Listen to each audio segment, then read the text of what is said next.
Example 9.13. Evaluate integral 0 to pi by 2 root tan x plus root cot x into dx. எல்லாமே evaluate அப்படின்னு தான் இருக்கும். எந்த question இருந்தாலும் evaluate அவ்வளவுதான். சரி, ஃபர்ஸ்ட் லெட் ஐ அப்படின்னு எடுத்துக்கிறோம். கொடுத்துற கொஸ்டின் வந்து I equal to integral 0 to pi by 2 root tan x plus root cot x into dx. ஓகேங்களா? சரி, முதல்ல என்ன பண்றோம் நம்ம tan x இருக்கிறத என்ன பண்றோம் நம்ம sin by cos. அப்போ root sin x by cos x plus root cos காட்டுக்கு பதிலா cos by sin x அப்படின்னு சப்ஸ்டிட் பண்ணிட்டோம். சரிங்களா? அடுத்த ஸ்டெப்.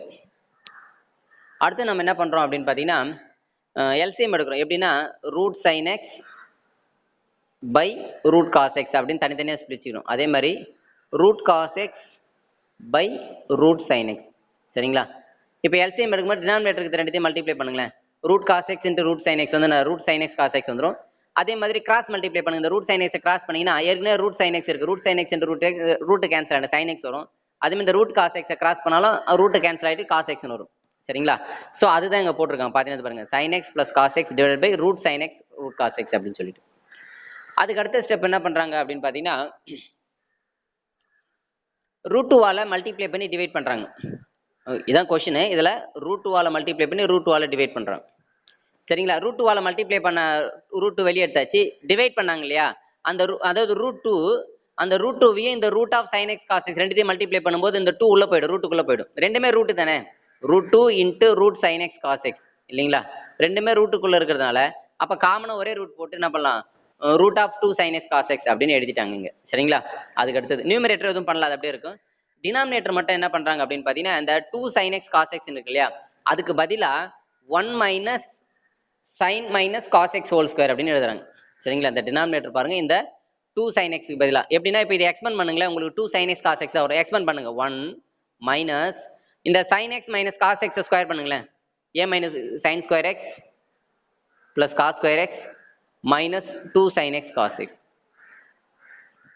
இதுல பாருங்க இந்த மைனஸ் உள்ள, அதாவது இந்த sin square x plus cos square x வந்து 1 ஆயிடுமா. அப்போ இந்த மைனஸ் உள்ள போகும்போது மைனஸ் 1 இந்த பிளஸ் 1 கேன்சல் ஆயிடும். அதே மாதிரி இந்த மைனஸ் உள்ள வந்துச்சுன்னா plus 2 sin x cos x வந்துடும். சரிங்களா?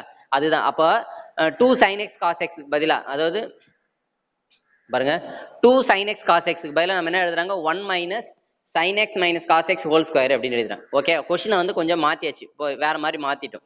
இப்போதாம நம்ம சப்ஸ்டியூஷன் மெத்தடுக்கு வராங்க. இந்த sin x minus cos x u அப்படின்னு எடுத்து sin x minus cos x u. அப்போ யூன்னு எடுத்தாலே ஒன்று என்ன பண்ணணும், நம்ம டிஃபரன்ஷியேட் பண்ணணும் இல்லையா. ஸோ டிஃபரன்ஷியேட் பண்றாங்க. சரிங்களா? இங்க பாருங்க, இந்த சம் வந்து என்ன பண்ண டிஃபரன்ஷியேட் பண்ணாங்க. யூவை டிஃபரன்ஷியேட் பண்ணா வரும் du by dx equal to sin x differentiate பண்ணா வரும் cos x minus sin cos x பண்ணா மைனஸ் sin x, இது ஒரு மைனஸ் அப்படின்னா பிளஸ் ஆயிடும் இன்ட்டு dx. அதாவது இந்த du by dx சொன்னால அந்த dx கிராஸ் பண்ணிடும், அவ்வளவுதான். அப்போ du equal to என்ன வருது பாருங்க answer, du equal to sin x plus cos x into dx அப்படின்னு வருது. சரிங்களா? ரைட், அடுத்தது ரைட். இப்போ நம்ம சப்ஸ்டியூட் பண்ணிட்டோம். இப்போ என்ன லிமிட் மாறும் இல்லையா. இப்போ இதில் எக்ஸுக்கு 0ன்னு கொடுங்க, சைன் 0 0 காஸ் 0 1, அப்போ மைனஸ் 1ன்னு வரும். அப்போ யூ ஈக்குவல் டு 0க்கு எக்ஸுக்கு 0ன்றது யூவில் வந்து மைனஸ் 1.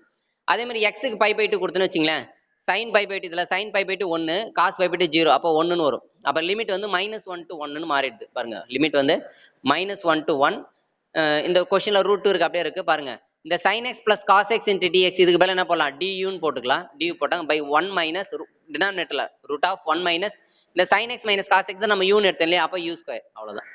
சரிங்களா? அவ்வளவுதான். இதுக்கு அடுத்து தான் நம்ம என்ன பண்ண போறோம், நம்ம இன்டகிரேட் பண்ண போறோம். ரொம்ப ஈஸி. இதுக்கு அடுத்து பாருங்க எப்படின்னா இந்த 1 by integral 1 by root of 1 minus x ஸ்கொயர்னு வச்சுக்க, இதை இன்டகிரேட் பண்ணா சைன் இன்வெர்ஸ் எக்ஸ், இதான் ஃபார்முலா. இப்போ எக்ஸுக்கு பதிலா யூல இருக்கு, அப்போ sine inverse sin inverse u இங்க பாருங்க, root 2 into sin inverse u. Limit வந்து அப்பர் லிமிட் 1, லோயர் லிமிட் வந்து -1. முதல்ல அப்பர் லிமிட் அப்ளை பண்ணுங்க பாரு, root 2 into முதல்ல அப்பர் லிமிட் 1 அப்ளை பண்ணீங்கன்னா sin inverse 1 minus sin inverse -1. சரிங்களா? sin inverse 1னா sin உடைய எந்த டிகிரி 1ன்னு பார்க்கணும்.